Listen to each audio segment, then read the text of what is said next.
Hey guys, Dr. Tobisch here again with Whitefish Chiropractic. In our last video over common hiking conditions, we talked about knee pain. More specifically, knee pain driven by a problem upstream, which was poor hip stability.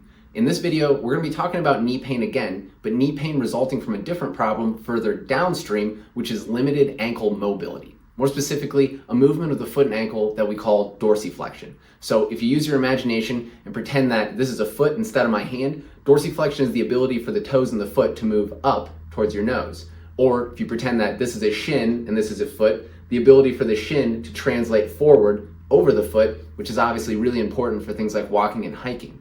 So if we don't have that mobility at the ankle, oftentimes we'll start using various compensations. Things like turning the foot and the toes out, or even starting to overpronate, where the inner part of the foot actually starts to collapse inward to make up for that limited range of motion in the ankle.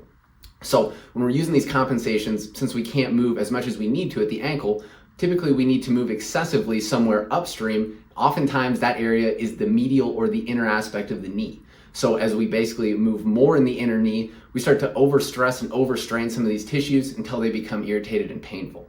So a lot of times we have knee pain driven from a problem further downstream. Next up, I'm going to show you a really simple test that you can do at home to assess your ankle mobility. Then after that, I'm going to go over some simple rehab exercises that you can do to start improving your ankle mobility.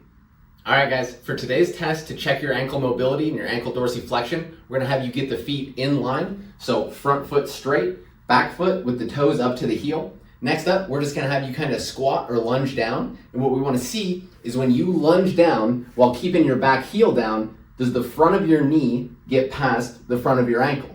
If it does, that's a great sign. You probably have adequate ankle mobility. If you don't, your limitation in ankle mobility may be what's causing your knee pain. All right, guys, the first stretch that we're going to look at today to start improving that ankle mobility is going to be a triplanar stretch for a muscle on the back of the calf called the gastroc.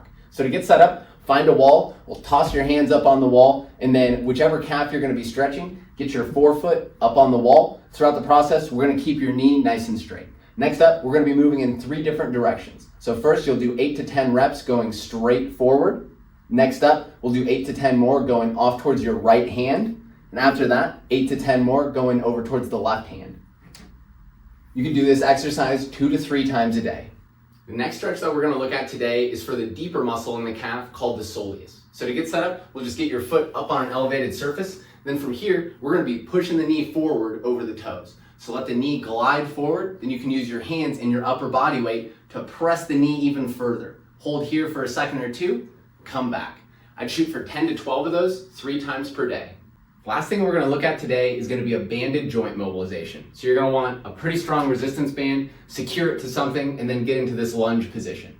Next up, the position of the band is important. So you can feel the ends of these 2 bones on the inner and the outer part of your shin. We want the band to be below those. So take the band, move it down below those little bony spots. And I use this other hand to just hold on the backside behind my heel to keep guiding the force down and back. Next up, it's going to look similar to that soleus stretch. So you're just going to be letting the knee advance forward over the toes. I'd shoot for about 12 to 15 of those twice per day. All right, guys, thanks for watching, and I hope these knee pain videos were helpful. But if you've been at home and you've done the assessments and you've done your home rehab and you just can't seem to shake that knee pain, we'd love to help. We bring you in, give you a thorough assessment, and build a care plan tailored for your specific needs. So if you need a little bit more help, give us a call at 406-862-2121 or find us online at whitefishchiropracticcenter.com to schedule your appointment today.